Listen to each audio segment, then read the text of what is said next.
orang berpikir heran, apa yang mereka kejar ke Palestina? Andai ada orang ingin merebut Irak, masuk akal. Merebut Irak karena banyak sumur-sumur minyak. Andai ada mau ekspansi ke Kuwait, masuk akal. Karena sumur minyak di Kuwait banyak. Kenapa kembali ke Palestina? Ada apa? Tanah yang tandus, tanah yang kering kerontang. Mereka ingin membuat sebuah negara dengan keyakinan akan turun Mesias, sang juru selamat yang dijanjikan oleh Tuhan, dengan syarat orang-orang Yahudi mesti kembali ke negeri yang dijanjikan Tuhan. Yang kedua, Mesias sedang menunggu. Mesias melihat ke bawah. Kalau dia tengok di bawah masih banyak gurun pasir, dia tidak mau turun. Dia ingin melihat hijau. Kalau sudah dibentang karpet hijau, baru dia turun ke bawah. Maka yang dimaksud dengan hijau itu adalah ditanami tanaman-tanaman hijau, penghijauan yang luar biasa. Dan ketika Israel masuk ke Palestina, mereka ambil tanah itu, mereka hancurkan rumah orang Islam, mereka buat tembok panjang. Penjara terbesar dan terpanjang di dunia adalah Palestina. Mereka kurung orang Palestina. Mereka buat tembok beton yang tinggi, panjangnya 700 km lebih. Dari Pekanbaru kita lihat, Anda menuju Medan Sumatera Utara 600 km. Mereka membuat tembok tinggi 700 km. Bayangkan, umat Islam terisolir dan mereka tanami hijau-hijau. Makanya Allah berkuasa. Allah mau tunjukkan kuasa, lalu Allah buat tanaman hijau itu menyala. Dalam pokok yang hijau itu menyala beberapa bulan yang lalu.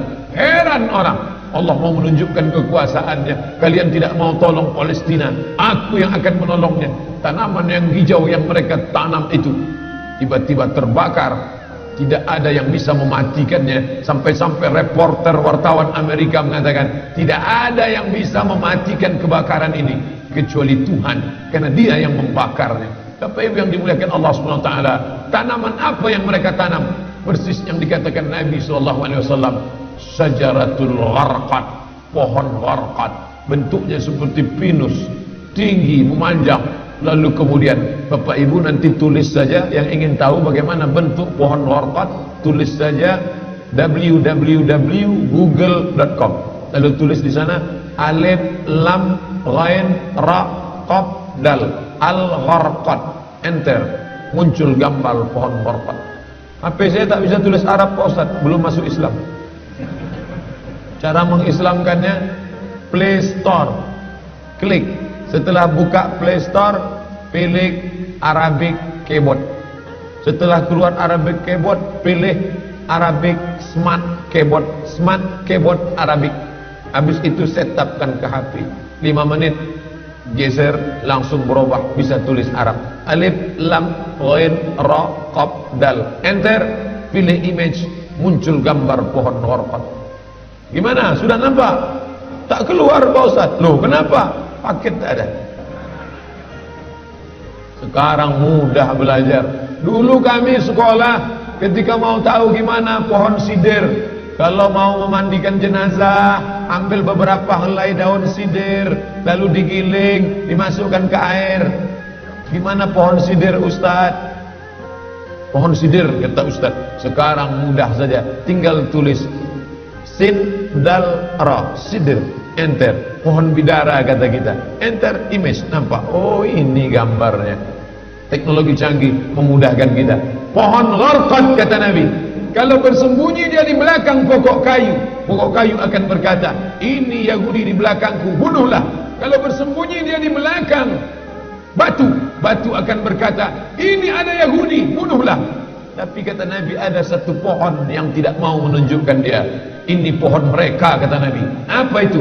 Syajaratul Gharqad, pohon gharqad. Subhanallah, Masya Allah. Apa yang dikatakan Nabi dulu terwujud sekarang. Mereka tanam pohon gharqad ini sebanyak-banyaknya. Ketika saya sampai ke Rafah, Mesir, Palestina, sampai perbatasan Mesir Palestina, ada satu kota bernama Rafah. Rafah dibagi dua, Rafah Palestina, Rafah Mesir. Di tengah kota Rafah, di batas perbatasan, kawat duri panjang, yang dipasang dengan voltase listrik bertegangan tinggi. Siapa saja yang menyentuhnya akan terbakar mati. Tak ada orang berani mendekat. Tapi kawat-kawat duri itu kita bisa melihat rumah-rumah saudara kita di Palestina dan nampak hijau. Lalu gaib menunjuk, bertanya ke kami, coba tengok pohon yang hijau itu. Pohon apa itu? Pohon apa ya? Itulah pohon gharqad yang dikatakan Nabi SAW. Mereka tanam sebanyak-banyaknya karena mereka meyakini bahwa Mesias akan mau turun kalau sudah dia tengok hijau.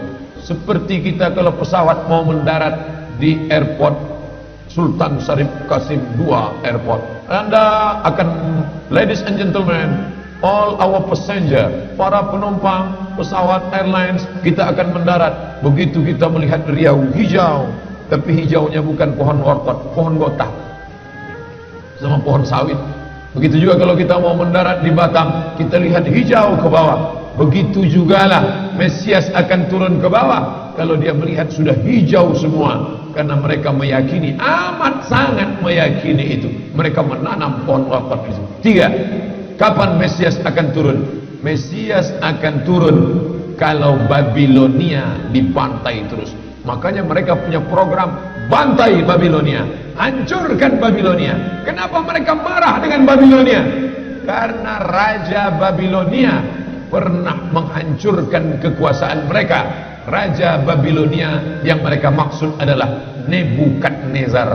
Nebukadnezar Raja Babilonia menghancurkan kerajaan nenek moyang mereka. Mereka punya dendam kesumat yang luar biasa. Salah satu sifat Yahudi, dendam kesumat yang tak pernah mati. Walaupun sudah terjadi ratusan tahun, ribuan tahun lalu, tetap anak cucunya sekarang dendam. Hantam Babilonia, hantam Babilonia. Karena Babilonia negerinya Nebukadnezar, anak cucunya mesti dihancurkan. Mana Babilonia itu? Babilonia adalah Irak. Makanya setiap naik presiden Amerika yang didukung oleh Yahudi, mereka akan membantai Babilonia, Irak. George Bush naik, apa yang dilakukan George Bush? Membantai Irak. George Bush Junior, anak George Bush naik, apa yang dilakukan George Bush Junior? Membantai Irak. Naik Obama, apa yang dilakukan Obama? Membantai Irak. Kenapa yang sekarang ini, siapa namanya? Donald Trump. Payah ingat nama orang kafir. Kenapa Donald Trump tak membantai Irak? Karena Irak sudah hancur babak belur, tak perlu lagi dibantai. Sumur-sumur minyaknya sudah punya kita. Negeri itu sudah menjadi negeri boneka, hancur lebur. Saddam Hussein barulah orang paham. Dulu kita terikut-ikut dengan kata-kata mereka di Reuter. Saddam Hussein raja yang zalim, Saddam Hussein orang yang jahat, Saddam Hussein. Tapi begitu Saddam Hussein digantung, apa kata dia di tiang gantungan? Allahu Akbar, patah lehernya, mati Saddam Hussein, meninggal dunia. Sekarang orang baru sadar, ternyata Saddam Hussein menyelamatkan negeri itu daripada orang-orang yang jahat. Sekarang apa yang terjadi? Saudara kita yang beberapa bulan bersama kita di Masjid Raya Senapelan, kalau Bapak ingat, ayahnya, anaknya, ibunya, adik-adiknya tak sanggup lagi tinggal di Baghdad. Kenapa? Kami dibantai oleh Syiah, kami dibantai oleh Amerika, kami sampai lari mendapatkan suaka politik. Sampai hari ini masih ada sebagiannya tinggal yang Sunni, yang Syiah dengan berbagai macamnya. Apa maknanya? Mereka membantai Babilonia. Lalu orang mengatakan ini kan ekspansi politik, ini kan karena sumur minyak. Ada betulnya, tapi lebih daripada itu adalah mereka memiliki keyakinan yang luar biasa bahwa Mesias akan datang kalau Babilonia dihancurkan. Ustadz baca analisa ini dari mana? Kami belajar buku ini 6 bulan di Al-Azhar, satu mata kuliah, dan saya paling suka mata kuliah ini karena mengaitkan antara ayat Al-Quran dengan hadis Nabi. Kalau kita suka mata kuliah itu, kita ingat isinya, kita ingat orang yang mengajarnya. Saya masuk Al-Azhar 1998, hari ini 2017, 19 tahun yang lalu. Kalau saya pejamkan mata saya, masih ingat saya Syekh Dr. Fargallah yang mengajarkan mata kuliah ini. Dengan semangat dulu dia di lokal mengatakan, anak-anakku sekalian, beginilah mereka akan menguasai umat Islam, negeri Palestina. semangat Syekh Fardallah. Saya tak tahu apakah dia masih ada atau tidak, tapi pahala akan tetap mengalir baik beliau hidup maupun sudah meninggal dunia. Kenapa? Saya sampaikan kepada Bapak Ibu sampaikan kepada anak menantu, sahabat, kerabat, tetangga, mengerti keadaan kita zaman sekarang. Jangan sampai dikatakan Palestina bukan urusan kita. Ini kan masalah politik. Indonesia ya Indonesia, Palestina ya Palestina. Antum tidak mengerti masalah dunia. Palestina adalah masalah umat Islam. Subhanalladzi asra bi'abdihi. Maha suci Allah yang sudah memperjalankan hambanya minal masjidil haram, dari masjidil haram ilal masjidil aqsa, masjidil aqsa, masjidil aqsa Palestina. Kita yang tertulis dalam kitab suci kita bahwa kita punya ikatan emosional. Kenapa kita tidak yakin itu? Yahudi ajarannya dibuat-buat, ajarannya mitos, tapi mereka punya keyakinan yang luar biasa. Mereka rebut negeri itu, mereka kuasai, mereka hancurkan negeri musuh. Atas dasar apa? Keyakinan bahwa Mesias akan datang. Yang kelima, apa yang mereka lakukan untuk Palestina? Mereka meyakini ada Temple of King Solomon, tempel kuil King Solomon, Raja Sulaiman. Datang pula orang Indonesia latah, dikatakannya Sulaiman ini kerajaannya bukan di Palestina, di Yogyakarta, Sleman. Kata dia, King Solomon itu punya tempel kuil, dan Temple of King Solomon letaknya pas di bawah Al-Masjidil Aqsa. Apa maknanya? Mereka mengeruk setiap hari bulldozer, traktor, ekskavator, terus mengeruk keliling Masjidil Aqsa. Mereka ingin meruntuhkan Masjidil Aqsa. Tulis Temple of King Solomon, enter, pilih image, tampak gambar replika. Inilah kerajaan Sulaiman yang ada di bawah Masjidil Aqsa. Akan mereka naikkan. Mereka sudah bangunkan rumah kecil replikanya, seperti orang Riau membuat rumah replika, rumah Melayu Kampar, rumah Melayu Siak, rumah Melayu Bengkalis. Di mana rumah itu? Di Purna MTQ. Anak-anak kita kalau mau tahu bagaimana rumah Melayu Kampar, bagaimana rumah Melayu Siak, bagaimana rumah Melayu Pelalawan, pergi ke sana. Sebagiannya ada, sebagian tak ada, entah kemana perginya. Tapi mereka membuatkan itu. Inilah dia replika kerajaan Temple of King Solomon. Artinya apa? Mereka ingin menghancurkan Al-Masjidil Aqsa berkeping, sampai akhirnya disitulah nanti kemarahan umat Islam. Entah marah entah tidak, melihat gayanya tak marah. Kemudian hancur-hancurkanlah. Banyak lagi urusan kami sibuk dengan ini. Tapi akan ada hamba-hamba Allah. La tazulu fi ummati ta'ifatun min ummati.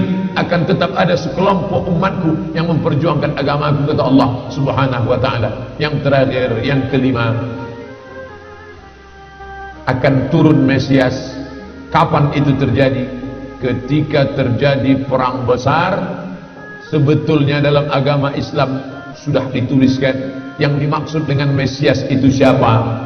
Kata Imam Al-Hafiz Ibnu Hajar Al-Asqalani dalam Fathul Bari, yang dimaksud dengan yang dinanti-nanti mereka itu adalah Dajjal. Dajjal itulah sesungguhnya yang sedang mereka nanti. 70,000 Yahudi wara'ad Dajjal. Ada 70.000 Yahudi yang akan berada di belakang Dajjal ketika dia turun nanti. Makanya tiap hari, tiap petang kita berkata, Allahumma inni a'udzubika min adzabi jahannam wa min adzabil qabri wa min fitnatil mahya wal mamat wa min syarri fitnatil masihid dajjal. Dajjal itulah yang sedang mereka tunggu. Dajjal itulah yang sedang mereka nanti-nantikan. Kita menantikan kedatangan, dia pun juga menantikan akan kedatangannya. Bedanya apa? Mereka meyakininya dengan semangat. Semangat mereka luar biasa. Mereka bangkit.